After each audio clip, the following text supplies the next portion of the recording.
Hello students, part 2 mineral nutrition में जो की टॉपिक्स यहाँ से स्टार्ट कर रहे हैं। तो मिनरल न्यूट्रिशन हमारा हो गया था, तो यहाँ तक हमने कंप्लीट कर लिया था। तो हमने 2 स्लाइड के ले लिए, 2 स्लाइड यहाँ से बेटा हम लोग ये चीज़ किया, इसेंशियल मिनरल्स एलिमेंट्स किया, क्राइटेरिया फॉर इसेंशियलिटी, हमने ये सब चीज़ें किया। और क्लास स्लाइड 3 पे भी हमने कंप्लीट किया था, 3 स्लाइड मैंने कंप्लीट किया था। और हमारा यहाँ से टॉपिक स्टार्ट हो जाता है, तो हमारा टॉपिक यहाँ से स्टार्ट हो जाता है। ओके, तो ये चीज़ हमारा टॉपिक क्लियर हो जाता है, ये वाला टॉपिक हमारा ये कंप्लीट हमारा टॉपिक होगा। तो रोल ऑफ की बात करेंगे तो यहाँ से हमने कंप्लीटली किया था बेटा। ओके, तो ये चीज़ हमने role of micro and micro nutrients के बारे में पढ़ेंगे। अभी हमने पढ़ा माइक्रो और माइक्रो न्यूट्रिएंट्स, यही है क्योंकि माइक्रो ऑफ रोल्स है, क्योंकि यहाँ से, क्योंकि बेटा सुनो, वहाँ से एक क्वेश्चन बनना ही बनना है। कितने क्वेश्चन? एक क्वेश्चन इस पे बनना है, role of micro and more 100% यहाँ से फिक्स है, यहाँ से एक 100% फिक्स है, एक क्वेश्चन बनना ही बनना है। तो क्यों ना, कहाँ से क्वेश्चन बन जाएगा? क्योंकि 2023 की बात कर रहे हैं, तो वहाँ से पूछ लिया था कि फोटोलिसिस के लिए, वाटर स्प्लिटिंग के लिए कौन रिस्पॉन्सिबिलिटी है, कौन रिस्पॉन्स है, रिस्पॉन्स कौन सा मिनरल्स है। तो वहाँ पर क्या था? मैग्नीज था। तो मैग्नीज क्या है? यही था ऑप्शन में। तो मैग्नीज वाटर स्प्लिटिंग को क्या करता है? वाटर स्प्लिट को करता है, ठीक, वाटर फोटोलिसिस में काम करता है, ठीक है, ये चीज़। तो यहाँ से क्वेश्चन आ गया था। अब सोचो बेटा कि ये वाला जो पॉइंट है, role of micro and micro nutrients, यहाँ से एक क्वेश्चन तो बनना ही बनना है। 2023 में देखने को मिला, 22 में देखने को मिला, मतलब इस टॉपिक से तो एक क्वेश्चन 100% फिक्स है, आना ही आना है। तो देखो NTA जब बनाएगी पेपर, तो इस टॉपिक से तो एक क्वेश्चन बनाएगी, क्योंकि बड़ा टॉपिक है ये वाला, तो काफ़ी इंटरेस्टिंग है, काफ़ी फैक्टिंग है, क्योंकि बड़ी इंटरेस्टिंग। तो हमें चैप्टर सही से ना बेटा यहीं से स्टार्ट हो जाता है। तो हम फटाफट रिवाइज करते हैं बेटा। चलो, role of macro and micro nutrients. तो essential elements perform several function. Essential element जो होते हैं, बहुत सारे फंक्शन क्या करते हैं? परफॉर्म करते हैं, बहुत सारे फंक्शन अपना परफॉर्म करते हैं, दिखाते हैं। हाँ, they participate in various metabolic process in plant cells such as permeability of cells. Essential elements perform several functions. They participate in various metabolic process in plant cells such as permeability of cell. ठीक है, slide 4 पे हम चलते हैं। यहाँ से हमारा topic start हो जाता है। देखो, हमारा टॉपिक यहाँ से स्टार्ट हो जाता है, यहाँ से हमारा टॉपिक स्टार्ट हो जाता है, यहाँ से हमारा टॉपिक स्टार्ट हो जाता है। चलो, तो ये वाला टॉपिक मेम्ब्रेन, ठीक है, membrane maintenance of osmotic concentration. अभी ये चीज़ हमें बहुत इंपॉर्टेंट है, क्योंकि यहाँ पे ये चीज़ क्लियर है। आपको एक एक एलिमेंट्स के नाम, आपको फंक्शन, वो ठीक है, आपको सपने में याद होना चाहिए, इतना क्लियर होना चाहिए आपको ये चीज़ें, ठीक है। अब चलो देखो, membranes maintenance of osmotic concentration of cell, sap, electrons transport system, buffering action. देखो बेटा, ट्रांसपोर्ट सिस्टम, बफरिंग एक्शन, ये चीज़ इंपॉर्टेंट है। बफरिंग एक्शन क्या होता है? कुछ बच्चों को डाउट होता है कि बफरिंग एक्शन क्या होता है। बफरिंग एक्शन बता रहे हैं फिर।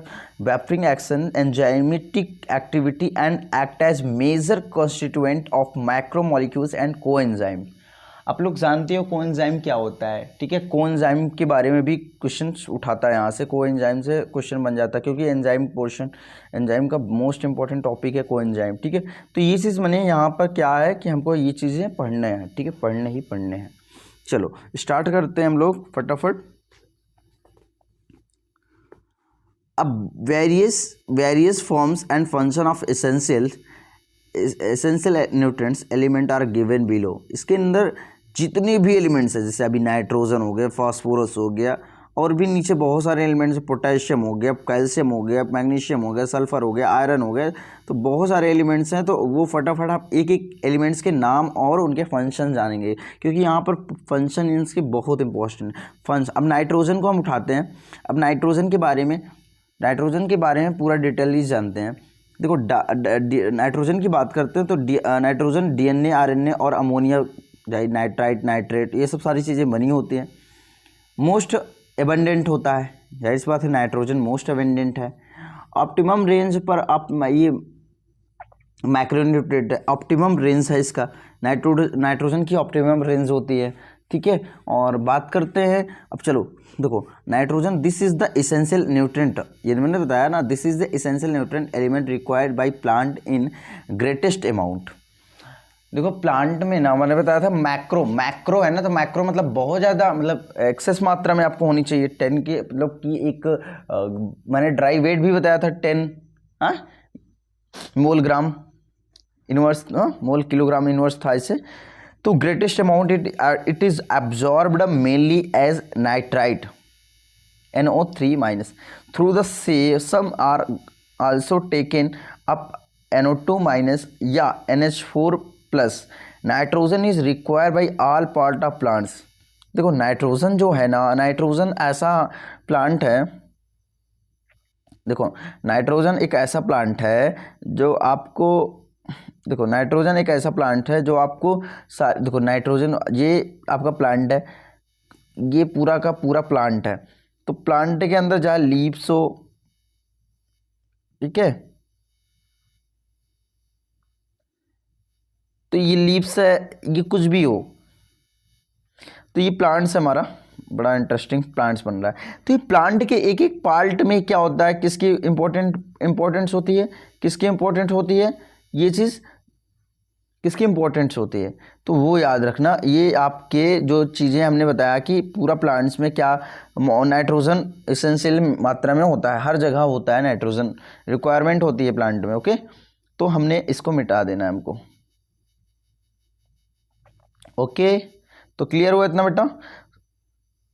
चलो देखो अब हम नाइट्रोजन इज द इतना किया, all part plant particularly the meristematic tissue, ये चीज़ इंपॉर्टेंट है, meristematic tissue and metabolically active cells होते हैं। नाइट्रोजन की वजह से पार्टिकुलरली मेरिस्टेमेटिक टिश्यू जो होते हैं और मेटाबॉलिकली एक्टिव सेल्स होते हैं। Nitrogen is one of major constituent, nitrogen is one of major constituent of proteins, nucleic acid, vitamin and hormones. अब चाहे बात करें ऑर्गेनिक के अंदर बात करें, पूरी बॉडी के अंदर बात करें, तो नाइट्रोजन मेन रोल अदा करता है प्लांट्स के लिए व एनिमल्स के लिए भी, ठीक है। Nitrogen is one of the major constituents of protein. आप प्रोटीन देख लो, वहाँ पर भी नाइट्रोजन होते हैं, न्यूक्लिक एसिड देख लो, वहाँ भी नाइट्रोजनस बेस होते हैं, विटामिन देख लो, वहाँ भी नाइट्रोजनस होते हैं, हार्मोन्स देख लो, वहाँ भी नाइट्रोजनस होते हैं। तो वो सबके सब में देखो कितना बड़ा रोल है नाइट्रोजन का, तो अब भी समझ पा रहे हो। तो उसके बाद हम लोग फास्फोरस के बारे में पढ़ते हैं। नाइट्रोजन के बारे में क्लियर हुआ इतना? देखो नाइट्रोजन के बारे में हमने क्लियर किया कि हमने मतलब कि कॉन्स्टिट्यूएंट जो आप नाइट्रोजन होता है वो बेसिकली एनिमल्स के हर पार्ट में देखने को मिलता है, नाइट्रेट हो नाइट्राइट हो, किसी भी पार्ट में देखते हो, इसेंशियल पार्ट है प्लांट के, किसी भी भाग में ये देखने को मिलता है। चाहे बात करें मेरिस्टेमेटिक टिश्यू की बात करें, प्लांट के किसी भी ऑर्गन्स की बात करें, तो वो चीज़ मेटाबॉलिकली एक्टिव सेल्स की बात करें, मेरिस्टेमेटिक सेल्स की बात करें, nitrogen is the one constituent, main of the constituents of proteins, hormones, lipids, ठीक है, ये सब सारी चीज़ें मैंने बताया था। ये चीज़ अब हमारा टॉपिक है फास्फोरस। और फास्फोरस को एक एक एलिमेंट्स की बात करते हैं, क्योंकि इस तरह हम लोग 17 एलिमेंट्स के बारे में चर्चा कर जाएंगे, ठीक है। 17 एलिमेंट्स के बारे में जान जाएंगे। उसके बाद deficiency symptoms of essential element, जल्दी जल्दी हमको क्लियर करना है बेटा, यहाँ पर हमको सारा का सारा चीज़ें सिलेबस कंप्लीट करना है इसी वीडियो के अंदर, ठीक है। फटाफट, अब हमारा टाइम नहीं, जो फटाफट फास्फोरस, देखो बेटा फास्फोरस क्या है, phosphorus is absorbed by plants. Phosphorus जो होता है एब्जॉर्ब्ड बाय प्लांट्स, ठीक है, प्लांट्स द्वारा एब्जॉर्ब किया जाता है, क्योंकि जाहिर सी बात है सॉइल से एब्जॉर्ब करेगा, और कहाँ से करेगा, फ्रॉम सॉइल। हाँ देखो, from soil in the form of phosphate ions, देखो किसके फॉर्म में इसको करता है एब्जॉर्ब, फॉस्फेट आयंस के फॉर्म में इसको एब्जॉर्ब कर लेता है। बहुत इंपॉर्टेंट फैक्ट है, क्योंकि फॉस्फोर देखो मट्टी से फास्फोरस को निकालता है, और किसके फॉर्म में निकालता है, देखो रहती है अंदर गंदा, मगर इसको निकालता है सफ़े के फॉर्म में, देखो सफ़ा रहता है फॉस्फेट आयंस, ठीक ठीक है, आइदर एज H2PO3 माइनस या SPO4 2 minus. Phosphorus is the constituent of cell membrane. अब सेल मेम्ब्रेन देखते हो ना, फास्फोलिपिड की बनी होती है, तो लिपिड की बनी होती है तो जाहिर सी बात फास्फोरस वहाँ पर होगा। तो cell membrane cell certain proteins all nucleic acid, वहाँ भी न्यूक्लिक एसिड में भी देखने को मिल जाता है आपको फास्फोरस, ठीक है। And nucleotides and is required for all phosphorylation reactions. जितने भी फॉस्फोराइलेशन के रिएक्शंस होते हैं बेटा, याद रखना ये मोस्ट इंपॉर्टेंट पॉइंट है, ये दो लाइन बहुत इंपॉर्टेंट है। फॉस्फोरिलेशन के जितने भी रिएक्शंस होती हैं वहाँ पर फॉस्फोरस एक कॉन्स्टिट्यूएंट एलिमेंट्स के फॉर्म में काम करता है। चाहे हम ये, ठीक है, H2PO3 SPO4 की बात करें, सेल मेम्ब्रेन की बात करते हैं, सेल प्रोटीन न्यूक्लिक एसिड की बात करते हैं, न्यूक्लियोटाइड्स की बात करते हैं, required for all photo respiration reaction. अब हम लोग फटाफट ये फास्फोरस कंप्लीट हुआ, अब हम पोटेशियम पे चर्चा करते हैं, ठीक है। पोटेशियम, अब पोटेशियम के बारे में बात करते हैं। It is absorbed as potassium ion in plants. अब पोटेशियम जो होता है ना बेटा, it is absorbed as potassium ion, देखो एब्जॉर्ब कर लेता है देखो पोटेशियम भी क्या करता है, एब्जॉर्ब करता है। कहाँ से करता है, मिट्टी से करता है, जाहिर सी बात है, इन प्लांट्स, ठीक है, प्लांट से करता है, ठीक है। This is required is more abundant quantities. देखो पोटेशियम की रिक्वायरमेंट प्लांट को बहुत ज़्यादा रिक्वायरमेंट होती है, इसकी क्वांटिटी बहुत ज़्यादा इसको रिक्वायरमेंट होती है, ओके बेटा। इन द मेरिस्टेमेटिक टिश्यू, ठीक है, मेरिस्टेमेटिक टिश्यू में होता है। बर्ड्स लीव्स, देखो बर्ड्स हो गया, लीव्स हो गए, देखो जिसके पत्ती निकली होती है वहाँ पर बर्ड्स होते हैं, वहाँ लीव्स होती हैं, पत्ती होती हैं, रूट्स टिप होते हैं, रूट टिप होता है। पोटेशियम, अब बात करते हैं, potassium helps to maintain, potassium helps to maintain an anion cation balance in cells. Potassium help to maintain an anion cation balance. Potassium बहुत इंपॉर्टेंट लाइन बेटा, potassium help to maintain anion cation balance in cells and involve in protein synthesis. Potassium याद रखना, यहाँ से बहुत important question, यहाँ से 100% बनने की क्वेश्चन की प्रोबेबिलिटी है, क्योंकि पोटेशियम एक ऐसा एलिमेंट्स है जो प्रोटीन सिंथेसिस में भाग लेता है। याद रखना यहाँ से क्वेश्चन बन जाएगा कि प्रोटीन सिंथेसिस में, प्लांट के प्रोटीन सिंथेसिस में कौन इन्वॉल्व होता है, तो पोटेशियम इन्वॉल्व होता है। याद रखना प्रोटीन सिंथेसिस में इन्वॉल्व होता है। Opening and closing of stomata, ये चीज़ पहले ही मेंशन किया था हमने, opening and closing of stomata में भी हेल्प करता है, एक्टिवेट करता है एंजाइम को। And in the maintenance of turgidity of cells, turgidity of cells में भी हेल्प करता है। ये टर्जिडिटी क्या है, अब सुनो, टर्जिडिटी का मतलब सुनो, ये बेटा टर्जिडिटी का मतलब होता है कि कोई लीव्स है हमारा, ये एक लीव है, उस लीव के अंदर जो सेल्स होते हैं, स्टोमेटा होती हैं, उनकी टर्जिडिटी वो चीज़ क्लियर होता है, ठीक है, ये चीज़ होता है टर्जिडिटी, ओके ओके बेटा। हाँ, अब हम देखो पोटेशियम की बात हुई, पोटेशियम भाई साहब, पोटेशियम के बारे में, it is absorbed with potassium and plants required for more abundant quantity meristematic tissue, birds, leaves, root tip. देखो पोटेशियम एक ऐसा आयंस है, एक ऐसा एलिमेंट्स है जो बर्ड्स की ज़रूरत होती है, लीव्स में भी ज़रूरत होती है, रूट टूप में भी। ये पोटेशियम मेंटेन रखता है, हेल्प क्या करता है, एनायन और कैटायन को बैलेंस करने का काम करता है। पोटेशियम एनायन और कैटायन को बैलेंस करने का काम करता है, ये चीज़ याद रख लो, पोटेशियम एनायन और कैटायन को बैलेंस करने का काम करता है। अब देखो प्रोटीन सिंथेसिस में इन्वॉल्व होता है, ये चीज़ आपको नोट कर लो बेटा। पोटेशियम सिंथेसिस, देखो प्रोटीन सिंथेसिस में इन्वॉल्व होता है कौन, पोटेशियम, ठीक है। जैसे पी से भी देखो प्रोटीन सिंथेसिस हो रहा है, तो पी से याद रखना पोटेशियम भी, ठीक है।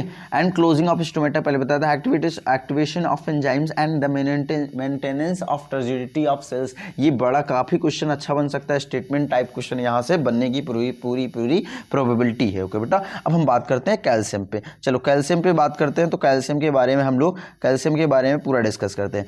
देखो plant absorb calcium from the soils, जाहिर सी बात है प्लांट्स कहाँ से एब्जॉर्ब कर रहा है कैल्शियम को, सॉइल से एब्जॉर्ब कर रहा है, इन the form of calcium ions. देखो एक फॉर्म को, देखो किसी फॉर्म में मिट्टी के अंदर कुछ दूसरा है, मगर उसी फॉर्म में किसी दूसरे फॉर्म में हमको उठा के एब्जॉर्ब कर ले रहे हैं, ठीक है।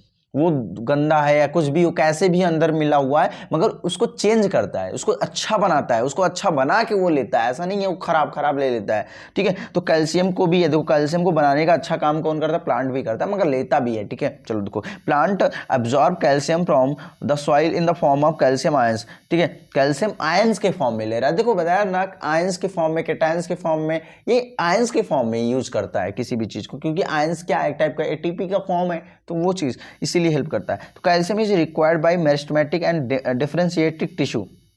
डिफरेंशिएटेड टिश्यू, देखो कैल्शियम की बात करते हैं, require by meristematic and differentiated tissue during cell division, it is used to the synthesis of cell wall. अब याद रखना बेटा, कैल्शियम ना जब सेल वॉल फॉर्मेशन होता है तो वहाँ पर भी हेल्प करता है, ठीक है। During cell division it is used in the synthesis of cell wall, particularly as calcium pectate, as calcium pectate, याद रखना बेटा, पर्टिकुलरली एज कैल्शियम पेक्टेड की बनी होती है। याद रखना उसका सेल मेम्ब्रेन जो होती है उसकी किसकी बनी होती है? कैल्शियम पेक्टेड की बनी होती है। तो वहाँ कैल्शियम बहुत बड़ा रोल अदा करता है बनाने में, ठीक है।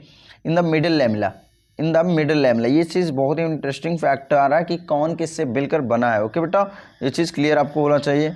ओके तो मैग्नीशियम की बात कर लिया हमने। मैग्नीशियम इज, देखो कैल्शियम की बात कर रहा था, calcium middle lamella, it is also needed during the formation of mitotic spindle. जब सेल डिवीजन हो रहा होता है, माइटोटिक स्पैंडल फाइबर जब बन रहे होते हैं तो वहाँ पर भी कैल्शियम का रोल अदा होता है। It is accumulates in older leaves, जो भी पत्तियाँ जो पुरानी हो जाती हैं वो एक्यूमुलेट करने का काम कैल्शियम करती है। It is involved in the normal functioning of the cell membrane, it activates certain enzyme and play an important role in regulating metabolic activities. ये कैल्शियम का सबसे बड़ा रोल है। तो इतना क्लियर हो बेटा, ये आपको ये लर्न होनी चाहिए। कैल्शियम के बारे में मैंने बता दिया, कैल्शियम क्या करता है, कैल्शियम मेरिस्टेमेटिक और डिफरेंशिएटिक टिश्यू को करता है, और मैंने बताया था सेल वॉल को फॉर्मेशन के लिए करता है। कैल्शियम पेक्टेट की मिडिल लैमेला में भी जो बना होता है उसका भी उसी कैल्शियम की बनी होती है। फॉर्मेशन ऑफ माइटोटिक स्पेंडल को फॉर्मेश करता है, और ओल्डर लीव्स जो होते हैं पुरानी पत्तियां हो जाती हैं वहाँ भी इसका हेल्प होता है, ठीक है, कैल्शियम का हेल्प होता है। अब चलो मैग्नीशियम के बारे में बात करते हैं। चलो मैग्नीशियम के बारे में बात कर लेंगे बेटा। तो मैग्नीशियम क्या है? Magnesium it is absorb by plants. देखो मैग्नीशियम प्लांट द्वारा एब्जॉर्ब कर लिया जाता है इन द फॉर्म ऑफ डाइवैलेंट, है ना, क्या बताया अभी? डाइवैलेंट मैग्नीशियम 2+, याद रखना। मैग्नीशियम किसके द्वारा? मैग्नीशियम, देखो मैग्नीशियम आपको सॉइल में मिल जाएगा, सॉइल में प्लांट्स किसके द्वारा? डाइवैलेंट द्वारा एब्जॉर्ब करती है इन the form of divalent. It is activates the enzyme, it is the activates of enzyme of respiration. देखो मैग्नीज क्या करता है, मैग्नीशियम क्या करता है? It activates the enzyme of respiration.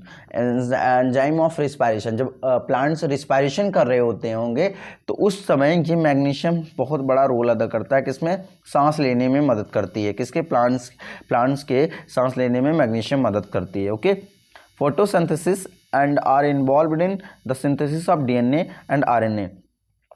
Photosynthesis जब हो रहा होता है, जब भोजन प्रकाश संश्लेषण हो रहा होता है तो उस समय involve in synthesis of DNA and RNA. तो आरएनए और डीएनए में भी हेल्प कौन कर रहा है? मैग्नीशियम जब सिंथेसिस हो रहा होता है, बन रहा होता है डीएनए और आरएनए हमारे सेल्स के अंदर, तो मैग्नीशियम बहुत बड़ा रोल अदा करता है। तो thank you magnesium.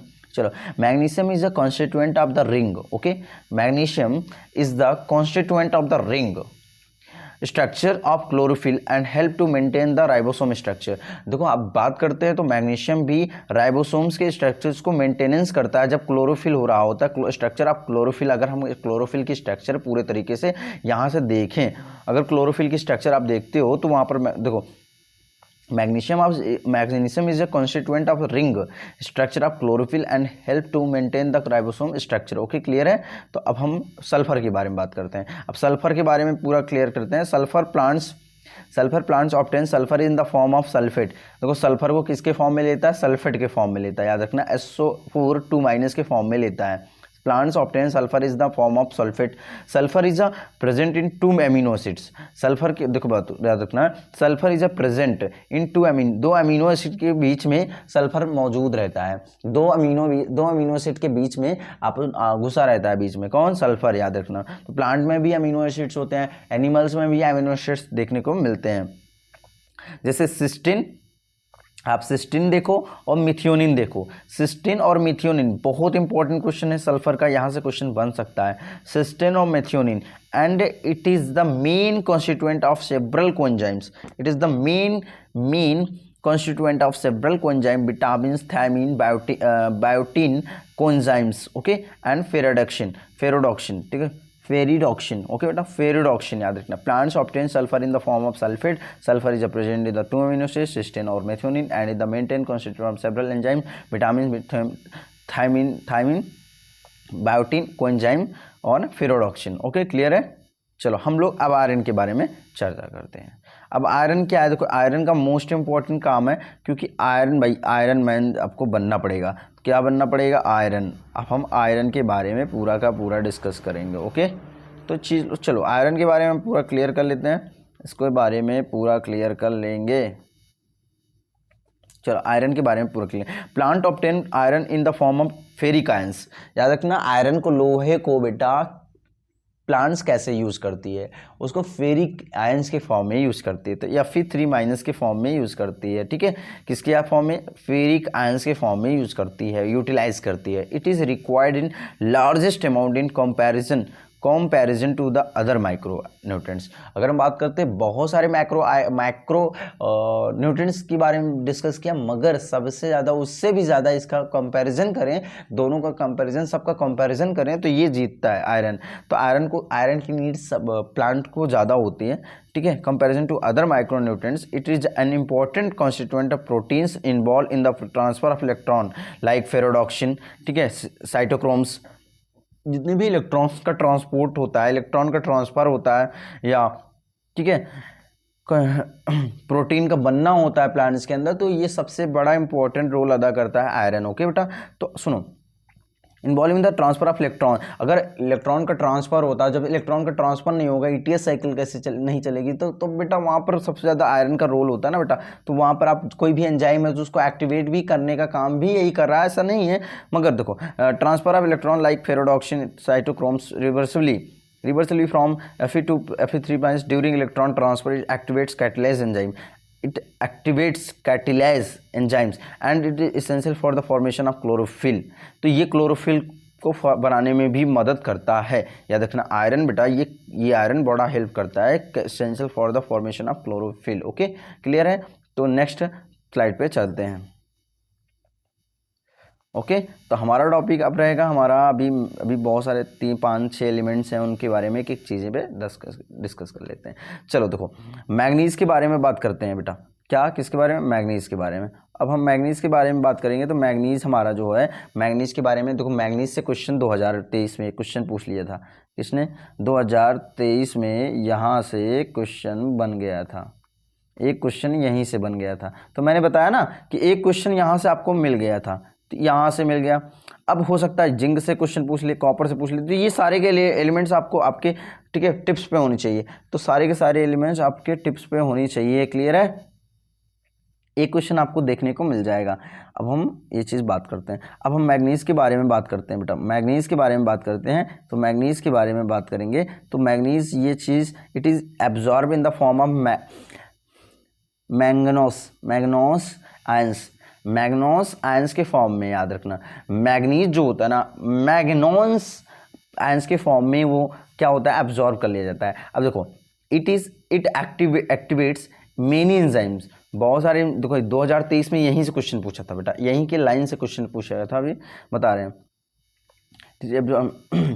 It activates many enzymes involve in photosynthesis. देखो, एक्टिवेट्स, ये क्या करता है? मैग्नीज क्या करता है? इट एक्टिवेट्स मेनी एंजाइम, बहुत सारे एंजाइम्स को क्या करता है? इन्वॉल्व इन फोटोसिंथेसिस में इन्वॉल्व होता है। याद रखना, respiration, nitrogen metabolism, the best defined function of manganese in the form of, हाँ देखो ये सबसे इंपॉर्टेंट है, और ये चीज़ मैंने क्लियरिटी भी कर दिया था, बच्चे भी गलत कर दिए थे कुछ बच्चे। देखो, the best defined function of manganese is in the splitting of water to liberate oxygen during photosynthesis। ये मोस्ट इंपॉर्टेंट है।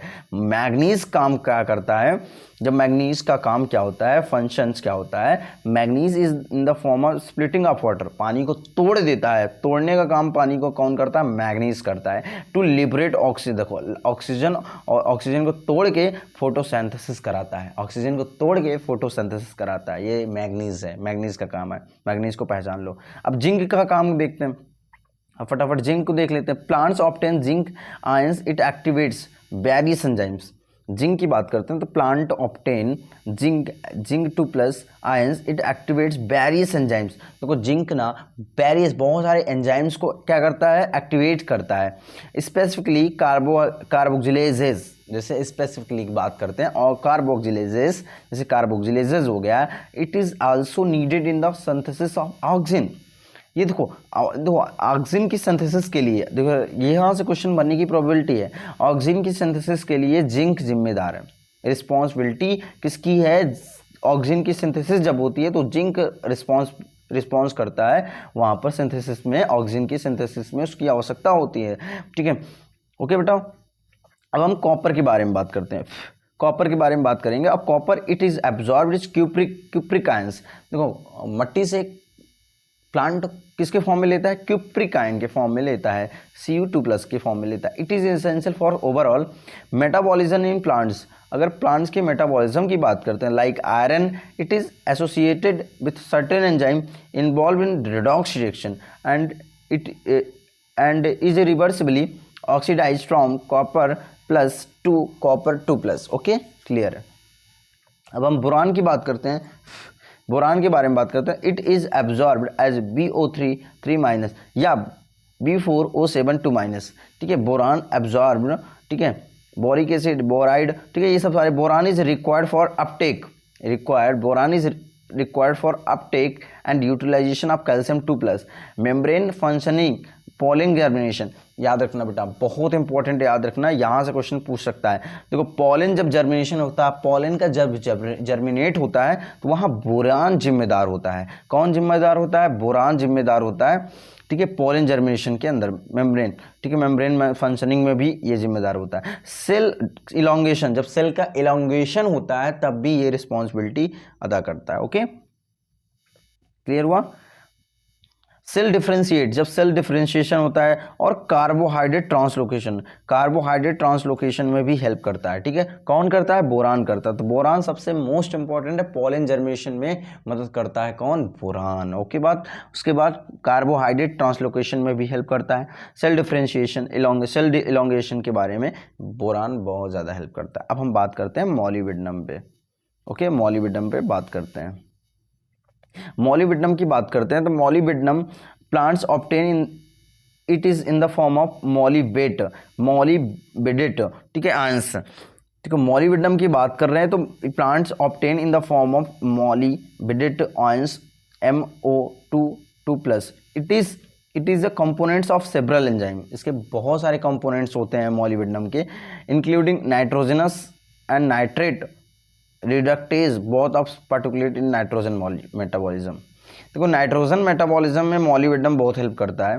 ठीक है, जाहिर सी बात है, आपने जब हाइबर प्रोसेस पढ़ा होगा वहाँ आयरन या मॉलिब्डेनम का यूज़ करते हैं, तो ये नाइट्रोजन, वहाँ भी एमोनिया होता है ना, तो ठीक है बेटा, तो including nitrogenase and nitrates reductase with both of which participate in nitrogen metabolism. Okay, clear है? रिलेट करके पढ़ो बेटा।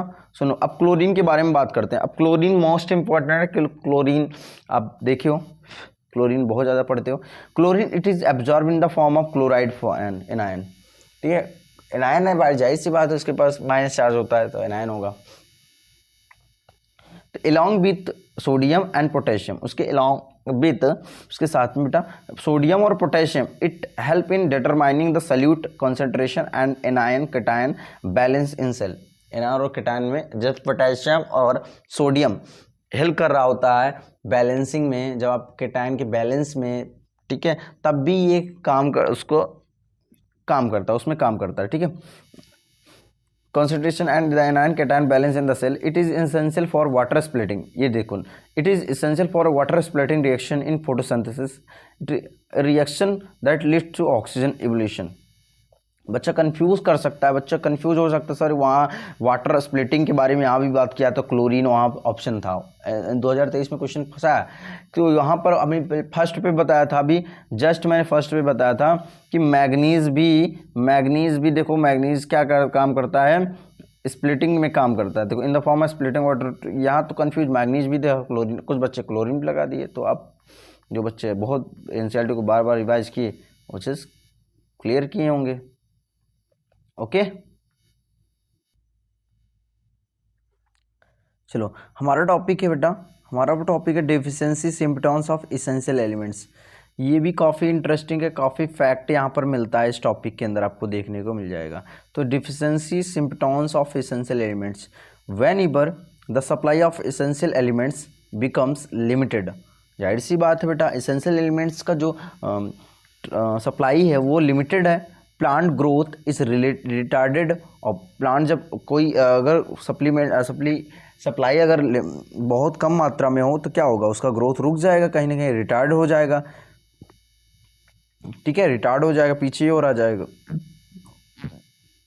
The concentration of the essential elements below which plant grow is retarded इस टर्म्ड एज क्रिटिकल कॉन्सेंट्रेशन। इसी को बोल देते हैं क्रिटिकल कॉन्सेंट्रेशन। क्रिटिकल कॉन्सेंट्रेशन तब होगा जब प्लांट को एक्सेस मात्रा में या ठीक है मीडियम मात्रा में आपको वो क्या ना मिल पाए, एसेंशियल एलिमेंट्स ना मिल पाए, उसको क्रिटिकल कंसंट्रेशन बोलते हैं। क्यों बोलते हैं, क्योंकि अगर उसको मात्रा इससे आपको खाना ही ना दिया जाए, कम मात्रा में आपको दिया जाए, तो बताओ उतनी बॉडी आपकी अच्छी बन पाएगी, रिटार्ड हो जाओगे ना, जितना पहले थे अच्छा उतना पीछे डाउन होते चले जाओगे। ठीक है, तो criteria critical concentration, the element is said to be deficient when present below the critical concentration. इसी को क्या बोलते हैं हम लोग, क्रिटिकल कॉन्सेंट्रेशन बोलते हैं। Since each element has one or more specific structural and functional no role in plants in the options of any particular elements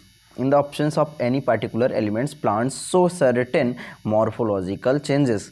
These morphological changes are indicative of certain element deficiencies and are called deficiency symptoms.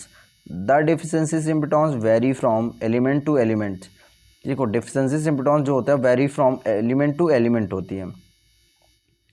They disappear when deficient mineral nutrient is provided to the plants. However, if deprivations continue, it may eventually lead to the death of the plant की बात करते हैं। Okay, अब हमारा आगे point, death of plant. Okay, death of plants, the part of the plants that show the deficiency symptoms are depends on the mobility of element। यहाँ mobile, देखो यहाँ इस टॉपिक के अंदर मोबाइल एलिमेंट्स कौन होते हैं, ये बहुत ज़्यादा रोल अदा करता है। Mobility of elements in the plants, for elements that are actively mobilized within the plants and exported to young developing tissue. The deficiency symptoms tend to appear first in the older tissue। जितने भी पुराने tissue हो जाते हैं, plants की बात कर रहे हैं जहाँ जो भी हो। For example the deficiency symptoms of nitrogen की डिफिशिएंसी देखते हैं, पोटेशियम की डिफिशिएंसी देख लेते हैं, मैग्नीशियम की डिफिशिएंसी देख लेते हैं। Are visible first in the several senescent leaves in the older leaves. Biomolecules contain the elements are broken. ठीक है, elements are broken down, making these elements available for mobilizing to younger leaves. Okay, the deficiency symptoms tend to appear first in the young tissue whenever the elements are relatively immobile and are not transported याद रखना बेटा, deficiency symptoms tend to appear first in young tissue whenever the elements are relatively immobile. याद रखना बेटा, mobile और immobile पे question बनता है यहाँ से। मोबिलिटी एलिमेंट्स कौन होते हैं, immobiles, and are not transported out for the mature. तो हमने क्लियर किया, तो ये चीज़ मैंने deficiency symptoms broken down, making these elements available for mobilizing younger leaves. The deficiency symptoms tend to appear first in the young tissue whenever the elements are relatively immobile and are not transported out of the mature organ. For example, an element like calcium is a part of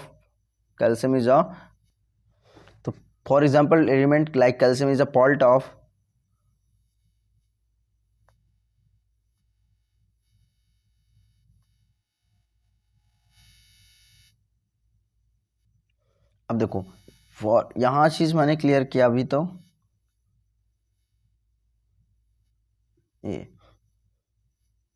आपका ये complete, ये देखो बेटा ध्यान से देखना, of the structural components of the cell and hence is not easily released. The aspect of mineral nutrition of plant is of great significance and important to agriculture and horticulture.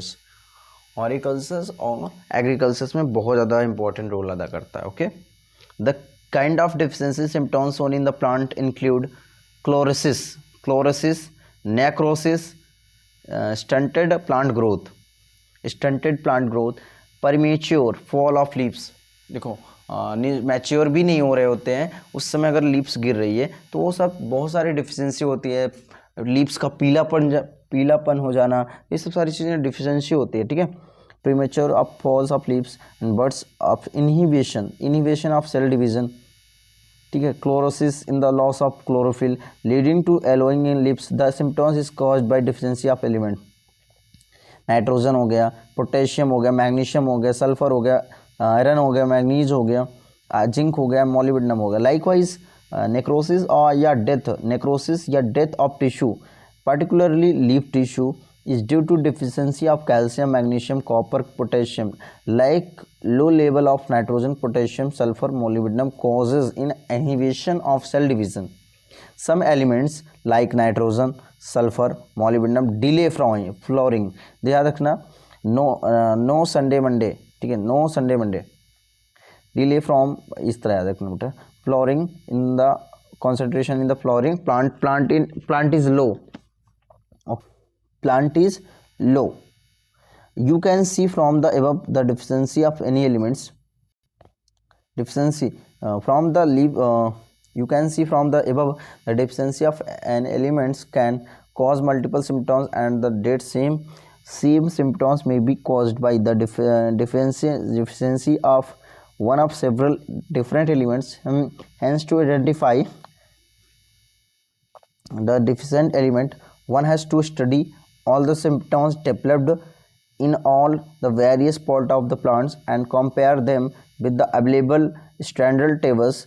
We must also be aware that different plants also respond differently to the deficiency in of the same elements. Okay, ये चीज़ clear हुआ.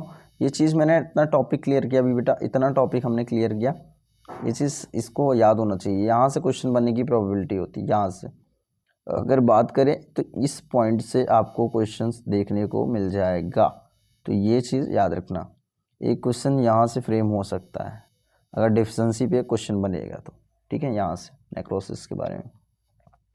अब ये आगे बढ़ते हैं toxicity.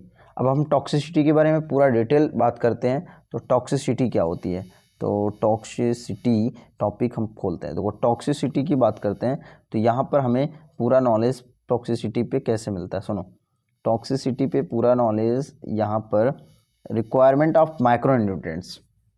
Toxicity का मतलब होता है कभी कभी माइक्रोन्यूट्रिएंट्स की टॉक्सिसिटी होती है, ज़्यादा मात्रा में आप डाल देते हो या ज़्यादा मात्रा में मिल जाता है प्लांट्स को, या कम मात्रा में मिल जाता है तो वो टॉक्सिसिटी के फॉर्म में काम करने लगता है. अभी मैकेनिज्म एब्जॉर्प्शंस की बात करते हैं, अभी जस्ट टॉपिक वही है. इसके बाद टॉक्सिसिटी ऑफ माइक्रोन्यूट्रिएंट्स की बात करते हैं. The requirement of micronutrients is always low amount. तो लो अमाउंट के फॉर्म में मैक्रोन्यूट्रिएंट्स की, मैक्रो को देखो, मैक्रो नहीं है, मैक्रोन्यूट्रिएंट्स को लो अमाउंट में रखते हैं हम लोग. While their moderates decrease cause the deficiency symptom. The moderate increase cause toxicity. अगर हम मॉडरेट में इंक्रीज कर देते हैं, ठीक है, मॉडरेट से अगर इंक्रीज कर देते हैं हम लोग, इंक्रीज कर देते हैं तो वो कॉज क्या कर देता है, टॉक्सिसिटी कर देते हैं. ठीक है, विषाक्तता जिसको बोलते हैं, विषाक्त हिंदी में बोलते हैं विषाक्तता, ऐसा कुछ बोलते हैं.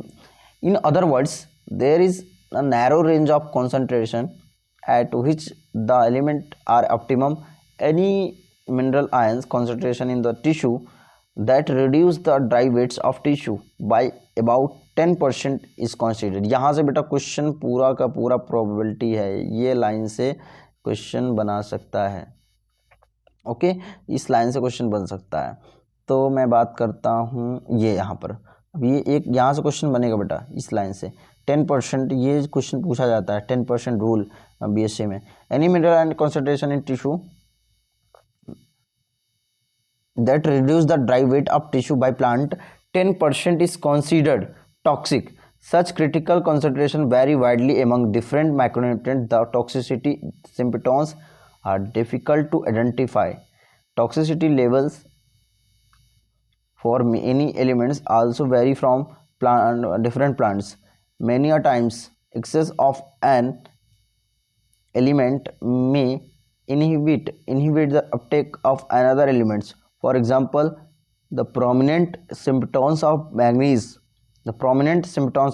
toxicity is the appearance of brown spots. वहाँ पर देखो लीप्स में क्या देखने को मिल जाता है, ब्राउन स्पॉट्स देखने को मिलता है हमें। ओके, क्या देखने को मिलता है, ब्राउन स्पॉट्स देखने को मिलता है। For example brown spots surrounded by chlorotic veins. Chlorotic देखो, ये जो क्लोरेटिक वेंस होती है, वहाँ नसें होती है ना लिप्स में, तो वहाँ पर एक ठीक ब्राउन कलर के स्पॉट्स देखने को मिलता है हमें। It is important to know that manganese competes with iron and magnesium for uptake and with magnesium for binding with enzyme. देखो एंजाइम के साथ बाइंडिंग करने का काम कौन करता है, मैग्नीशियम करता है। ठीक है, मैग्नीज आल्सो इनहिबिट कैल्शियम। देखो मैग्नीज क्या काम करता है, आल्सो इनहिबिट। इंपॉर्टेंट है क्वेश्चन यहाँ से बन सकता है। Manganese also inhibit calcium translocation in shoot apex. Therefore excess of manganese, अगर हम मैग्नीज की एक्सेस कर देते हैं, ज़्यादा मात्रा कर देते हैं, तो मैं इन फैक्ट अगर फैक्ट की बात करें, तो इस फैक्टली अगर बात करें तो इंड्यूस डिफिशेंसीज ऑफ आयरन की बात करेंगे। Induce deficiency of iron, magnesium and calcium, this what appears as symptoms of manganese toxicity may actually be the deficiency symptoms of iron, magnesium, calcium. Can this knowledge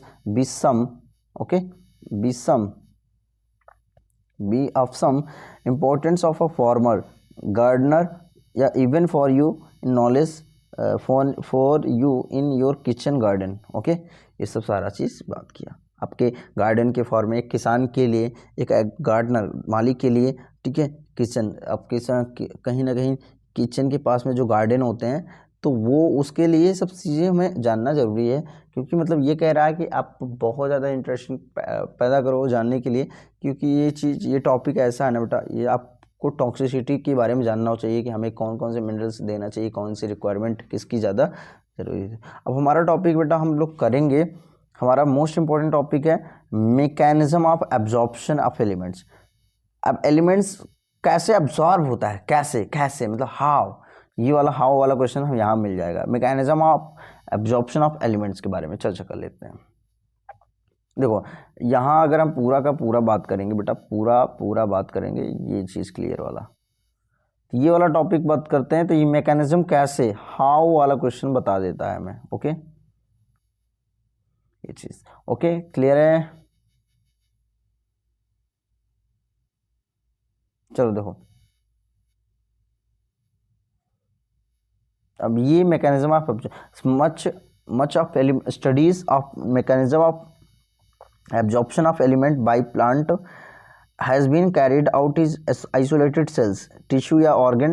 These studies mechanism पढ़ते हैं हम लोग, elements, absorption of element, much as study on mechanism of absorption of element by plant has been carried out in the isolated cell, tissue या organ. These studies okay. अब हम 7वीं slide पे जाते हैं। ओके बेटा, 7वीं स्लाइड, अब हम लोग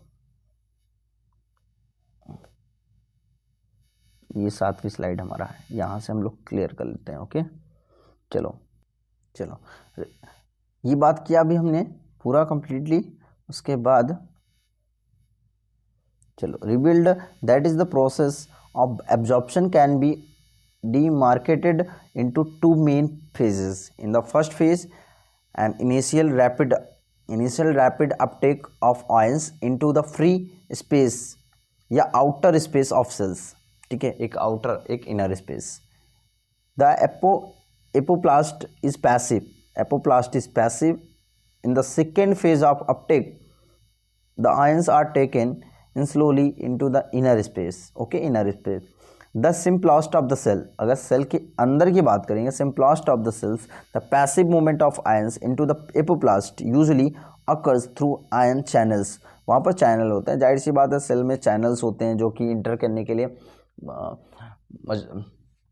क्या करते हैं, परमिशन लेते हैं कि मैं आऊँ या ना आऊँ, या जिसको आने के लिए ज़रूरी होती है वही आता है, जिसको आना नहीं होता उसको नहीं आने देता। ठीक है, वो सब चैनल्स होते हैं। ठीक है, उसको हम लोग गेट की तरह काम करता है, चौकीदार की तरह काम करता है। ओके, चलो। Outer space of cells, the apoplast is passive. In the second phase of uptake, the ions are taken in the slowly into the inner space. The simplest of cells, the passive movement of ions into the apoplast usually occur through the ion channels. The transmembrane proteins that function as selective pores, वहाँ पर spore होते हैं, selective pores होते हैं. On the other hands, the entry या exit of ion to and from the simplest require the expenditure of metabolic energy, which is an active process. The movement of ions is usually called flux. Movement देखो, ion की movement करने के process को flux बोलते हैं, याद रखना बेटा। एक्टिव होता है, फ्लक्स होता है, देखो याद रखना, मूवमेंट, आयन की मूवमेंट क्या करती है, क्या कहते हैं उसको, फ्लक्स बोलते हैं, याद रखना, flux. The involve movement into the cell in the influx, that is influx. अगर अंदर हो रहा है तो इनफ्लक्स, आउट हो रहा है तो आउटफ्लक्स। तो आउटवर्ड मूवमेंट इफ्लक्स, देखो अंदर हो रहा है तो इनफ्लक्स, आउट हो रहा है तो efflux. You have read the aspect of mineral nutrients uptake and translocation in this chapter, in translocation in plant in chapter 11. okay,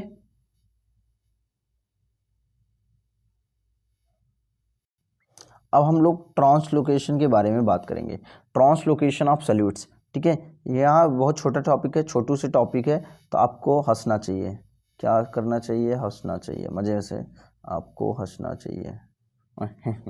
okay बेटा, तो थोड़ा सा आप लोग कूल माइंड से हो जाओ, तो उसके बाद हम लोग फटाफट फिर से पढ़ो फटाफट। चलो, ट्रांसलोकेशन की बात की है, तो ट्रांसलोकेशन ऑफ सॉल्यूट्स में हमें क्या पढ़ना है, हमें देखो फटाफट इसको हटा देते हैं। चलो, ट्रांसलोकेशन पढ़ना है हमको, क्या पढ़ना है, ट्रांसलोकेशन ऑफ सॉल्यूट्स।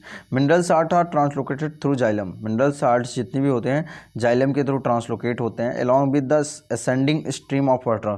ठीक है, ऊपर चढ़ते हैं, ऊपर मतलब कि असेंडिंग ऑर्डर में चलते हैं, असेंडिंग की तरह चलते हैं। Stream of water which is pull होते हैं, पुल्ड मतलब खींचना, up through the plants by transpirational pull, उस प्रोसेस को बोलते हैं transpirational pull.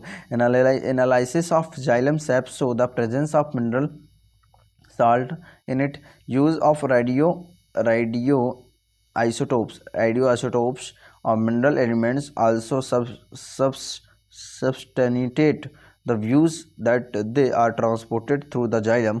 You have already discussed the movement of water in xylem in chapter 11. Okay, अब हमारा टॉपिक रहेगा soil as reservoir of essential elements.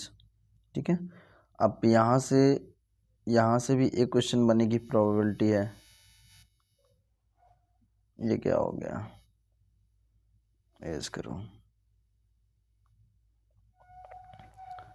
देखो बेटा यहाँ से क्वेश्चन बनने की प्रोबेबिलिटी है, soil as reservoir of essential element, majority of nutrients, देखो ज़्यादातर न्यूट्रिएंट्स होते हैं that are essential for the growth, ज़्यादातर ग्रोथ के लिए एंड डेवलपमेंट ऑफ प्लांट्स के लिए जिम्मेदार होते हैं, but available to the roots due to the weathering and break down of rocks, चट्टानों को तोड़ने के लिए, रॉक्स को तोड़ने के लिए, weathering, roots due to weathering and breakdown of rocks. These process enrich the soil with dissolved ions and inorganic salts.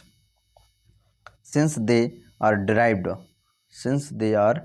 derived from the rock minerals, their role in plants nutrition, कुछ rock mineral भी होते हैं, their role in plant nutrition is referred to as mineral nutrition. Soil consists of a wide variety of substance. Soil not only supplies minerals but also harbors nitrogen fixing bacteria. Other microbes holds water, supplies air to the roots, and act as a matrix that stabilizes the plant. Since deficiency of essential minerals affect the crop yield, there is often a need for supplying them them them through fertilizers. उसके बाद fertilisers हो गया, fertilisers बहुत macronutrients नपकस देखो nitrogen phosphorus potassium sulphur ETC and macronutrients coppers zinc iron molybdenum है manganese ETC from components of fertilizers and are applied as per need. Okay देखो अब हमारा टॉपिक रहेगा मेटाबॉलिज्म ऑफ नाइट्रोजन. ये चीज़ क्लियर करना है मेटाबॉलिज्म, क्योंकि यहाँ से भी एक क्वेश्चन, क्योंकि ये वाला टॉपिक हमारा कॉन्सेप्चुअल है. क्या है यहाँ पर हमें कॉन्सेप्ट मिलता है, यहाँ पर याद रखना, यहाँ पर हमें कॉन्सेप्ट देखने को मिल जाएगा.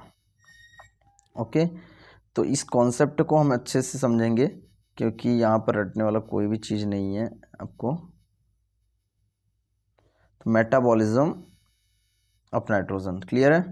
तो स्टार्ट करते हैं मेटाबॉलिज्म से. अब हम मेटाबॉलिज्म ऑफ नाइट्रोजन की बात करते हैं. तो नाइट्रोजन कैसे डाइजेस्ट होता है प्लांट्स के अंदर, कैसे उसके अंदर साइकिल चलती है नाइट्रोजन की, ये सारा का सारा चीज़ें इसमें बताता है. ठीक है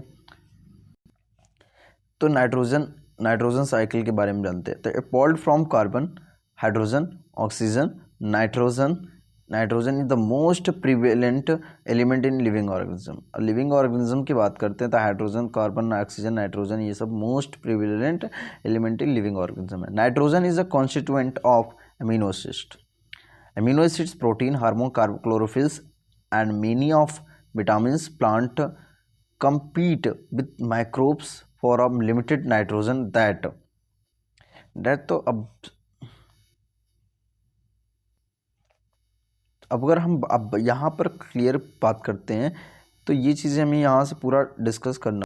अगर हम बात करें यहाँ से तो नाइट्रोजन की बात करें तो इस नाइट्रोजन में क्या होता है, ट्रिपल बॉन्ड होता है. ट्रिपल बॉन्ड ये मतलब कि ट्रिपल बॉन्ड कोवैलेंट बॉन्ड होता है. कैसा बॉन्ड होता है, कोवैलेंट बॉन्ड होता है, याद रखना. ट्रिपल कोवैलेंट बॉन्ड होता है यहाँ पर नाइट्रोजन और नाइट्रोजन के बीच में. तो इसको स्प्लिट करना, इसकी साइकिल को चलाना है तो बड़ी तो ये अमोनिफिकेशन होता है, ये अपटेक करता है, तो डिकेइंग बायोमास होता है. ठीक है ये सब सारा चीज़ें प्रोसेस चलता रहता है. क्लियर है. अब हम चलो this available in soil. Thus, nitrogen is limiting nutrient for both natural and agriculture ecosystem. Nitrogen exists as two nitrogen atoms joined by a very strong triple covalent bond. This process of conversion of nitrogen to ammonia is termed as nitrogen fixation. In nitrogen fixation बोलते हैं. In nature, lighting and ultraviolet. Lighting की बात करें, ultraviolet radiation provide enough energy to convert nitrogen to nitrogen oxides NO, NO2, NO2O, N2O. Industrial combustion, forest fibers, automobiles, याद रखना बेटा. Industrial combustion, forest fibres, automobile exhaust and power generating stations. ठीक है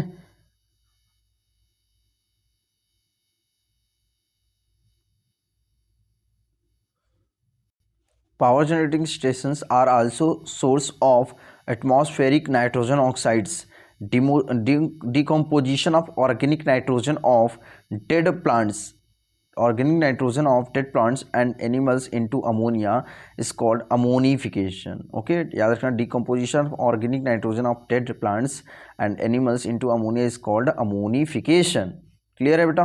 सम of this ammonia volatile होते हैं. Volatile मतलब होता है, ठीक है, वोलाटाइल्स and re-enters the atmospheres, but most of it is converted into nitrate by soil bacteria in the following step. ये following step करता है, ठीक है। अब हम लोग डायग्राम को थोड़ा, ये जो ग्राफ है इसको समझ लेते हैं। यहाँ से हम बात करते हैं तो एटमॉस्फेयर, रुको बेटा, हाँ यहाँ से बात करेंगे एटमॉस्फेयर, नाइट्रोजन से बात करेंगे। यहाँ पर नाइट्रोजन ऑक्साइड कन्वर्ट होता है। देखो यहाँ पर बायोलॉजिकल नाइट्रोजन फिक्सेशन की बात कर रहे हैं तो यहाँ पर हमें माइक्रोब्स की नीड होती है। तो माइक्रोब्स, हमारा ये जो अमोनिया है ना, ये अमोनिया है, अमोनिया किसको चेंज कर देता है, ये सॉइल में जाता है और सॉइल में क्या कर देता है, नाइट्रेट में चेंज कर देता है, ठीक है। इलेक्ट्रिकल, अब ये इलेक्ट्रिकल ह्यूमन के लिए होता है। अब इंडस्ट्रियल, जब अब इंडस्ट्रियल में यूज़ करते हो, इलेक्ट्रिकल में भी यूज़ करते हो, तो ये सबसे डीनाइट्रिफिकेशन होता है। तो सुनो, ये चीज़ क्लियर हो गया। जब अपटेक करता है ना, ये चीज़ अपटेक करता है तो वो क्या करता है, तो प्लांट का बायोमास क्या हो जाता है, इंक्रीज़ हो जाता है। प्लांट का बायोमास इंक्रीज़ होगा तो क्या देखना, तो फिर उसके बाद एनिमल का बायोमास भी क्या हो जाएगा, इंक्रीज़ हो जाएगा। तो एनिमल का जब प्लांट का बायोमास इंक्रीज़ होगा तो एनिमल की बायोमास इंक्रीज़ होगी, तो डिकेइंग हो जाता है। तो ये सब पत्ते, जो जितने भी जानवर पत्ते, जब प्लांट्स होते हैं सड़ जाते हैं, डिकेइंग बायोमास हो जाता है। इसको बोलते, उसी में से निकल जाता है क्या बेटा, अमोनिया। जो भी मरते हैं, जो लोग डिके होते हैं, जो लोग सड़ जाते हैं, वहाँ से क्या बोलता है, अमोनिया में निकल जाता है। तो अमोनिया से ये चीज़, ये आपको साइकिल प्रॉपर तरीके से चलता रहता है, ये पूरी साइकिल चलती रहती है, ओके। और बेटा ये चीज़ नाइट्राइट्स होता है, जो नाइट्राइट्स होता है ये मोस्ट एब्जॉर्बेबल फॉर्म में होता है, ये मोस्ट एब्जॉर्बेबल फॉर्म में होता है, ठीक है। और इलेक्ट्रिकल की बात करते हैं तो यहाँ पर लाइटिंग चल रही है, यूवी, ओके बेटा। अब यहाँ पर देखो बेटा, यहाँ इस टॉपिक पे देखें तो हमें इस चीज़ें पे पता लग जाता है कि the main nitrogen cycle showing relation between the three main nitrogen pools. 3 main nitrogen pool ने दिखाया यहाँ पर, atmospheric, soil and biomass. Atmosphere में और सॉइल में और बायोमास में। अब देखो अमोनिया से ऑक्सीजन रिएक्ट करता है, 2NO2 plus 2H plus and 2H2 दे देता है। तो या 2NO2 प्लस ऑक्सीजन से रिएक्ट करता है तो नाइट्राइट में चेंज कर देता है। ये स्टेप फॉलो स्टेप होता है, ये एटमॉस्फेयर में होता है, सब कुछ प्लांट्स के थ्रू होता है ये सारा चीज़, ये चीज़, ठीक है बेटा। Ammonia is the first oxidized to nitrate by the bacteria Nitrosomonas and Nitrococcus. The nitrite is further oxidized to nitrate with the help of the bacterium Nitrobacter. These steps are called nitrifications. These nitrifying bacteria are chemoautotrophs. Okay, the nitrate thus formed also absorbed by the plant and transported to leaves. In leaves is reduced to form ammonia. Finally forms the main group of amino acids. Nitrate present in the soil is also reduced to nitrogen by the process of denitrification. Denitrification is carried by bacteria Pseudomonas and Thiobacillus. ठीक है, कौन सा, Pseudomonas और Thiobacillus, Pseudomonas और Thiobacillus। अब हमारा topic रहेगा biological nitrogen fixation. Biological nitrogen fixation ये मोस्ट इंपॉर्टेंट टॉपिक है, यहाँ से भी एक क्वेश्चन आपको मिल जाएगा आपके टेस्ट सीरीज़ में भी और आपके नीट में भी। यहाँ से नीट में एक क्वेश्चन आपका फिक्स है, यहाँ से बनने की प्रोबेबिलिटी है। हमने 3 टॉपिक बताया था, तीनों जगह वो बन सकता है, ठीक है। तो चलो हमारा जो बायोलॉजिकल नाइट्रोजन फिक्सेशन वाला टॉपिक है इसको कवर कर देंगे, ओके। तो यहाँ से हम करेंगे biological nitrogen fixation. Very few living organism, बहुत कम कि few organism can utilize the nitrogen in form of nitrogen available abundantly in air. Only certain prokaryotic species are capable of fixing nitrogen. Reduction of nitrogen to ammonia by living organism is, okay। अब हम class slide number 9 पे चलते हैं, इसको zoom out करो, yes. अब हम देखो कार्ड बायोलॉजिकल नाइट्रोजन फिक्सेशन, इसी को बोलते हैं बायोलॉजी। देखो रिडक्शन ऑफ नाइट्रोजन, अगर हम नाइट्रोजन का रिडक्शन चेक कर रहे हैं अमोनिया में बाय लिविंग ऑर्गेनिज्म हो सकते हैं, ठीक है। प्रोकार्योटिक स्पीसीज वाले एनिमल्स हो सकते हैं, माइक्रोब्स इन्वॉल्व लेते हैं ना, डीनाइट्रिफिकेशंस करते हैं, नाइट्रिफिकेशंस करते हैं, ओके बेटा। तो यहाँ पर हमें बायोलॉजिकल, ये रुक जाओ बेटा, हाँ बायोलॉजिकल नाइट्रोजन फिक्सेशन कहते हैं। रिडक्शन देखो अमोनिया होता है ना, नाइट्रोजन होता है, नाइट्रोजन को हम लोग किस में चेंज कर देते हैं, अमोनिया में चेंज कर देते हैं। तो इसी को process biological nitrogen fixation. The enzyme nitrogenase, कौन सा एंजाइम, देखो एंजाइम इन्वॉल्व रहता है एक्टिवेट करने के लिए। The nitrogenase which is capable of nitrogen reduction is present exclusively in prokaryotes, such microbes are called nitrofixation. देखो नाइट्रोजन ट्रिपल बॉन्ड होता है, नाइट्रोजिनेज एंजाइम होता है, अमोनिया में चेंज कर दिया। ये बड़ा सिंपल रिएक्शन है, ठीक है, बड़ा इंटरेस्टिंग और simple. Nitrogen fixation in microbes, the nitrogen fixation microbes could be free living या symbiotic example of free living nitrogen fixation aerobic microbes, Azotobacter, ये क्या है, एजोबैक्टर एंड वेजिमेकिया, याद रखना ये बहुत, यहाँ से आपको क्वेश्चन बन सकता है, इस लाइन से क्वेश्चन आपको बनने की प्रोबेबिलिटी है। ओके, यहाँ से आपका बन जाएगा क्वेश्चन, इस वाले यहाँ इस लाइन से बेटा यहाँ से क्वेश्चन बन जाएगा। Free living nitrogen micro azotobacter and Beijerinckia while rhodospirillum is anaerobic and bacillus free living in addition a number of cyanobacteria such as Anabaena and Nostoc. Addition number of cyanobacteria such as Anabaena Nostoc are also free living nitrogen fixers. Okay, clear है। अब ये चीज़ clear कर लेते हैं हम लोग। जो ये वाला टॉपिक है सिम्बायोटिक बायोलॉजिकल, सिम्बायोटिक का मतलब रिश्ता, एक दूसरे का रिश्ता, जैसे प्लांट और माइक्रोब्स का जो रिश्ता है, जो उनका रिश्ता प्रेम बना हुआ है, तो बेटा वो सिम्बायोटिक बायोलॉजिकल नाइट्रोजन फिक्सेशन में बता देता है हमें कि क्या रिश्ता है प्लांट्स, रूट्स और प्लांट्स और माइक्रोब्स के बीच में। तो वही रिश्ता हम इसको एक्सप्लेन करते हैं, ठीक है, पूरा नोडल फॉर्मेशन बताएंगे आपको। तो स्टार्ट करते हैं। तो several types of symbiotic biological, देखो बहुत सारे सिम्बायोटिक टाइप्स होते हैं, बायोलॉजिकल सिम्बायोसिस होता है, symbiotic biological nitrogen fixation association are known, the most prominent among them is the legume bacteria relationship species of rod shaped, कैसा शेप होता है, रॉड शेप्ड। राइजोबियम क्या होता है, rod shaped. Rhizobium has such relationship with the root of several legumes such as अल्फाल्फा। याद रखना ये इंपॉर्टेंट है, यहाँ से क्वेश्चन बन जाएगा, यहाँ से क्वेश्चन बन जाएगा, इस लाइन से बेटा, सॉरी इस लाइन से आपका क्वेश्चन बन जाएगा। ओके चलो, अल्फाल्फा, sweet clover, sweet pea, lentils, garden pea, broad bean, clover bean, ये एग्जाम्पल याद रखना। It is the most common association on roots is nodule, these nodules are small outgrowth on the roots. The microbe Frankia also produce nitrogen fixation nodules on the root of non-leguminous plants. This example, Elnus plants, both Rhizobium and Frankia, are free living in soil, but as symbionts can fix atmospheric nitrogen, atmospheric nitrogen. Uproot any one plant of a common pulse just before flowering. You will see near spherical outgrowth on the roots. Okay. So uproot any of plant's common pulse is flowering. You will see near spherical outgrowth on the roots.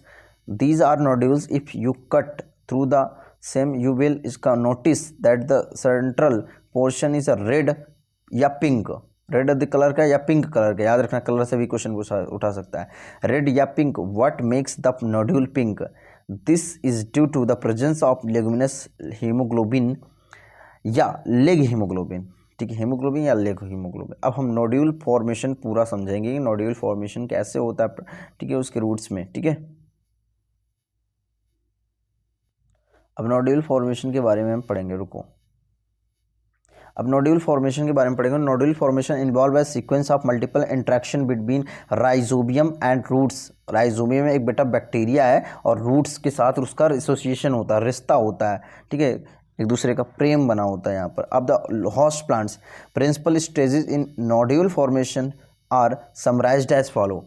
Rhizobia multiply and colony rhizobia जो होता है multiply करता है, colony बना के रहता है the surrounding of root, root के सराउंडिंग में, ठीक है, and get attach to epidermal and root hair cells, उसके एपिडर्मल सेल पे और रूट हेयर सेल्स पे क्या होते हैं, कौन बैठे हुए होते हैं, ठीक है, वहीं रहते हैं। The root hairs curl, the root hairs curl and the bacteria invade the root hair and infection thread to produce carrying the bacteria into the cortex of the root, where they initiate the nodule formation in the cortex of the root.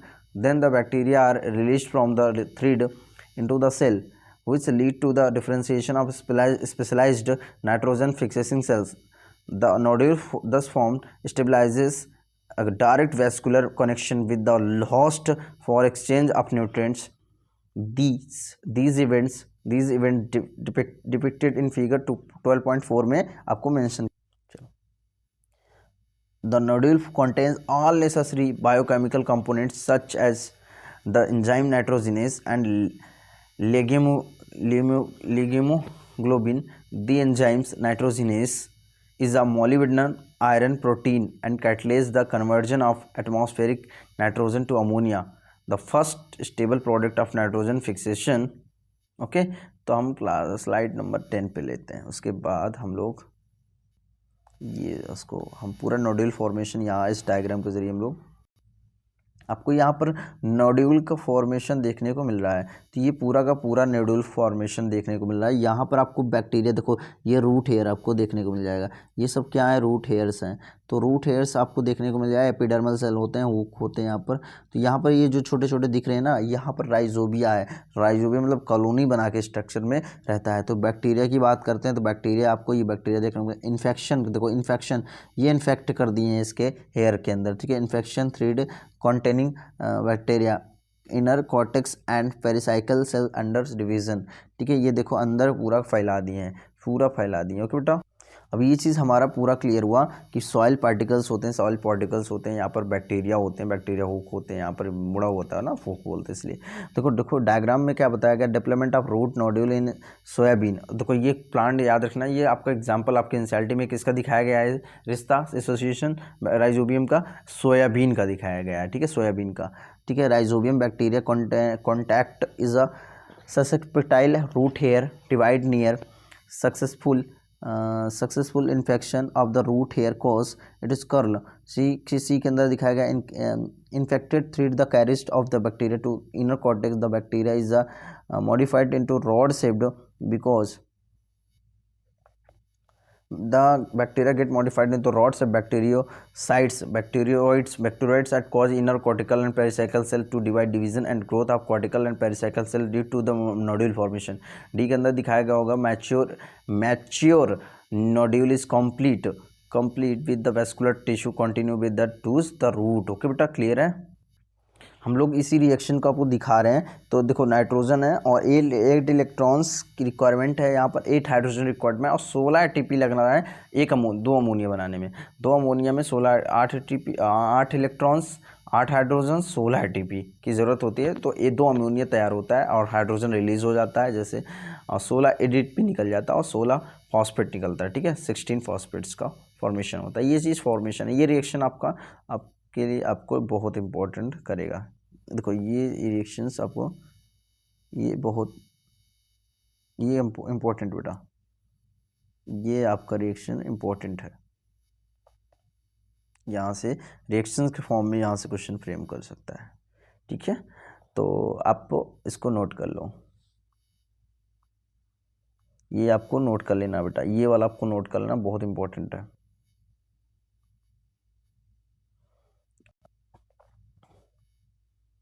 चलो, enzyme nitrogenase is highly sensitive, nitrogen enzyme is highly sensitive to the molecular oxygen, it is require in aerobic condition. The nodule has a adaptation that ensure that is the enzyme is protected from oxygen. To protect the enzyme the nodule contain and oxygen scavengers called leg hemoglobin. It is interesting to note that these microbes live as aerobes under free living condition where nitrogenase is not overall but during nitrogen fixation events they become anaerobic, thus protects the nitrogen enzyme. You must have noticed in the above reaction that is the ammonia synthesis by nitrogenous requires. Okay, अभी मैंने वही जो reaction ऊपर दिखाया गया अभी वही, तो ये रिएक्शन पूरा वही शो कर रहा है कैसे ब्रेक डाउन हुआ है, कैसे कैसे दो अमोनिया का फॉर्म यहाँ पर हुआ है, दो अमोनिया कैसे बना है, ये चीज़ पूरा इस रिएक्शन को दिखाया गया है। देखो एंजाइम नाइट्रोजनेस है, N2 बोलते हैं इसको नाइट्रोजन, और यहाँ पर 8 इलेक्ट्रॉन की ज़रूरत हुआ था, बताया था अभी 2 हाइड्रोजन यहाँ पर बाइंडिंग ऑफ सबस्ट्रेट है, क्योंकि बाइंडिंग करने के लिए एंजाइम आएगा, जिसको नाइट्रोजनेस एंजाइम आएगा, रिएक्शन कराएगा को नाइट्रोजन, दोनों आपस में बाइंड करेंगे, याद रखना, और रिडक्शन होगा, याद रखना 2 2 2 4 2 6 2 8 इलेक्ट्रॉन, 2 8 इलेक्ट्रॉन की ज़रूरत हुआ, ठीक है। तो ये यहाँ पर ये रिडक्शन होता है, तो ये चीज़ ब्रेक डाउन होगा, free nitrogenase can be bind another molecule of nitrogen से, ये बाइंड हो गया, ये बाइंड होता गया, राइट होता गया। अब इससे फिर रिलीज ऑफ प्रोडक्ट, यहाँ प्रोडक्ट रिलीज हो गया, और दो हमको जो मेन प्रोडक्ट था वो हमारा तैयार हो गया, और इसमें से आपको अमोनिया भी मिल गया। अब ठीक है, ये चीज़ सबस्ट्रेट नाइट्रोजन था हमारा, ओके, हमारा प्रोडक्ट ये मेन प्रोडक्ट है, और बाकी हमारा इसमें 2 अमोनिया मिल गया। Free nitrogenase can bind another molecule of nitrogen. Step of conversion of atmospheric nitrogen is to ammonia to nitrogenase enzyme complex found in the nitrogen fixed back. Okay, हम ground slide पे चलते हैं बेटा। अब ground slide में हमें बहुत सारी चीज़ें हमको फैक्टिंग मिलेगा भी। ओके चलो तो very high input of energy 8 ATP for each ammonia produced. याद रखना, एक अमोनिया को बनाने में 8 ATP खर्च हो जाता है, एक अमोनिया को बनाने में प्रोड्यूस करने में 8 ATP खर्च होता है, ये याद रखना। Very high input of energy, बहुत ज़्यादा एनर्जी की रिक्वायरमेंट होती है इसमें अमोनिया को बनाने में। The energy require this is obtain from the inspiration of host cell. Okay, अब फेट ऑफ अमोनिया, अमोनिया का फेट पढ़ते हैं। Fate of ammonia at physiological pH, the ammonia is protonated to form ammonium ion, while most of the plants can assimilated nitrates as well as ammonium ions. The latter is quite toxic to plants and hence cannot accumulate in them. Let us now see how the ammonium is used to synthesize amino acids in plants. There are 2 main ways in which this can take place. पहला reductive animation, दूसरा होता है ट्रांसमिनेशन और reductive animation. Okay, देखो अब reductive animation क्या होता है, in this process ammonia react with alpha ketoglutaric acid. Ammonia किससे रिएक्ट करता है, alpha ketoglutaric acid and form glutamic acid. अब क्या बनाता है, क्या फॉर्म करता है, glutamic acid as indicated in the equation is given. हम इसको देखो, ये क्वेश्चन यहाँ से इस क्वेश्चन को बना सकते हैं बेटा, यहाँ से रिएक्शन पूछ सकता है। ओके, यहाँ से क्वेश्चन बनने की प्रोबेबिलिटी है, क्योंकि ये रिएक्शन आपको आना ही चाहिए। ओके चलो, ये पूरा क्लियर है। अल्फा कीटोग्लूटेरिक एसिड अमोनिया के साथ रिएक्ट के NADPS ग्लूटामेट डिहाइड्रोजनेस एंजाइम के साथ से क्या बन जाता है, ग्लूटामेट बन जाता है, और पानी निकल जाता है, NADP निकल जाता है। ये चीज़ क्लियर है। उसके बाद हम लोग ट्रांसमिनेशन की बात करते हैं। तो ट्रांसमिनेशन में बताता है it involve the transfer of amino group from one amino acid to the keto group of keto acids. Glutamic acid is the main amino acid from which the transfer of ammonia, the amino group, देखो amino group takes place and other amino acids are formed through transmission. The enzyme transminase catalyze all such reaction. For example, देखो ये वाला आपका जो आपको point है ना, तो अमीनो डोनर है, देखो ये याद रखना, अमीनो डोनर है। ये अमोनिया क्या करता है, अमीनो डोनर का काम करता है, ये अमीनो ग्रुप है। और अमीनो एक्सेप्टर है, क्योंकि ये एक्सेप्ट कर लिया, देखो एक्सेप्ट कर लिया, देखो ऑक्सीजन के साथ बाइंड कर लिया, ये देखो तो ऑक्सीजन आ गया, R2 आ गया, देखो अमीनो एक्सेप्टर। अब देखो यहाँ का देखो अमीनो को रख दिया, अमीनो को रख लिया, देखो ये इस तरह काम कर रहा है। तो 2 most important amides aspargine and glutamate. याद रखना तो मोस्ट इंपॉर्टेंट एमाइड्स कौन कौन से हैं, स्पार्जिन और ग्लूटामेट। यहाँ से क्वेश्चन बनने की प्रोबेबिलिटी है, इसी लाइन से क्वेश्चन बन जाएगा क्योंकि यहाँ से बना देगा द मोस्ट इंपॉर्टेंट एमाइड्स स्पार्जिन और ग्लूटामेट है। क्लियर है, चलो ये चीज़ यहाँ से।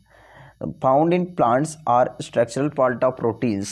They are formed from two amino acids, namely aspartic acid and glutamic acid, respectively. By addition of another amino group to each, the hydroxyl part of acid is replaced by another amino radicals. Okay, radicals. Radicals. Since amides contain more nitrogen than amino acids, they are transported to other part of the plant via xylem vessels. In addition, along with the transpiration stream, the nodule of some plants, example soybean, export the fixed nitrogen as urides. These compounds are also of particularly high nitrogen to carbon ratio. ठीक है, ये चीज़ हमारा chapter पूरा complete होता है यहीं से। और हम लोग अब समरी की बात करते हैं। अब समरी पे बात करेंगे बेटा। समरी पे भी, समरी बहुत सारा इंपॉर्टेंट है क्योंकि समरी पे भी क्वेश्चंस आते हैं कभी कभी। समरी पे पिछली बार तो बेटा 2023 पे समरी पे भी क्वेश्चन बन गया था, तो आप समरी भी करके जाओ। ठीक है, चलो स्टार्ट करते हैं।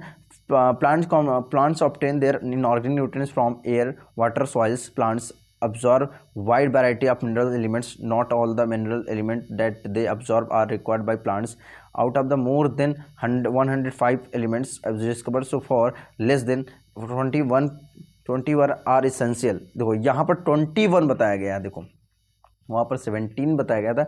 Less than 21 are essential and beneficial for normal plant growth and development. The element required in large quantities are called micronutrients, while those required in less quantities in trace are termed as macronutrients. These elements are either essential constituents of protein, carbohydrate, fats, nucleic acid. Okay, अगले slide पे जाते हैं 12 पे। Okay बेटा 12 पे कितना हमें, ये हमारा पॉइंट है, ये टॉपिक लास्ट टॉपिक चल रहा है। अब चलो and all the take. Okay बेटा क्लियर है, चलो। Plant take various metabolic process. Deficiency of each of these essential elements may be lead to symptoms called deficiency symptoms. Chlorosis, necrosis, stunted growth, impaired cell division, etc. Some important prominent deficiency symptoms. Plant absorb mineral through roots by either passive or active process. They are carried to all part of organism through xylem along with water transport. Okay, nitrogen is a very essential for the substance of life. Plant cannot use atmospheric nitrogen directly, but some of the plants are in association with nitrogen fixing bacteria.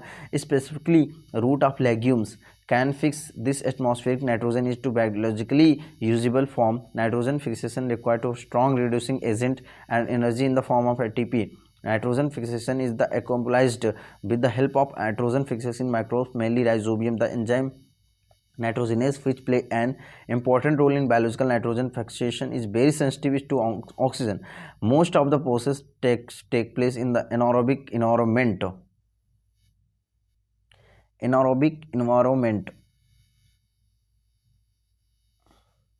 The energy ATP required and provided by the respiration of the host cell, ammonia produced following N2 fixation is incorporated into amino acid in the form as the amino group.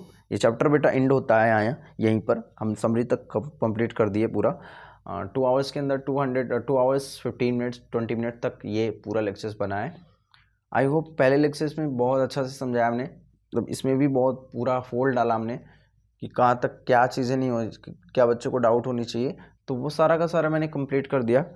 Basically इस पे बात करते हैं कि ये chapter आपके लिए बहुत इंटरेस्टिंग होगा। 2 क्वेश्चन तो देगा ही देगा बेटा, 2 क्वेश्चन तो प्रोबेबिलिटी है क्योंकि ट्रांसपोर्ट इन प्लांट भी हटा दिया गया है, तो 2 से 3 क्वेश्चन याद रखना। प्लांट फिजियो का वेटेज रहेगा, प्लांट फिजियो का 2 से 3 क्वेश्चन का वेटेज रहेगा। ये क्या हो गया, अभी बंद हो गया था। देखो प्लांट फिजियो का जो 2 से 3 क्वेश्चन का वेटेज था वो पूरा कंप्लीट हो गया, तो याद रखना है। तो 2 से 3 क्वेश्चन का वेटेज है, बहुत ध्यान से पूरा पढ़ो, बार बार मल्टीपल रिवीजन करो। इसको ऑडियो के फॉर्म में कहीं भी रहो सुन सकते हो, 2 की स्पीड से, किसी भी स्पीड से सुन सकते हो, बट हाँ आपका ध्यान साउंड पे होना चाहिए, आपका ऑडियो के फॉर्म में पूरी एनसीईआरटी पे फोकस होना चाहिए, कौन सी लाइन कहाँ लिखी है एनसीईआरटी में, ये इतना याद होना चाहिए। ओके बेटा, तो ये सब सारा का सारा हमने कंप्लीट किया, और ये चीज़ ऑल दी वेरी बेस्ट। ठीक है, यहाँ पर आए, देखो यहाँ पर आए, आज के लिए थैंक यू। ओके बेटा, थैंक यू। आप इस वीडियो को शेयर कर दो। पार्ट 2 या कंप्लीट हो गया। अब नेक्स्ट टॉपिक पे हम लोग नेक्स्ट चैप्टर पे मिलेंगे, फोटोसिंथेसिस इन हायर प्लांट्स। पूरा एनसीईआरटी सीरीज आप लोग कवर करो, आपको बहुत ज़्यादा हेल्पफुल करेगा। कहीं भी रहो तो आप एनसीईआरटी पूरा तरीके से रिवीजन कर सकते हो। हम पूरा का पूरा एनसीईआरटी रिवाइज करा रहे हैं बेटा। Thank you, all the very best. पढ़ाई करते रहो।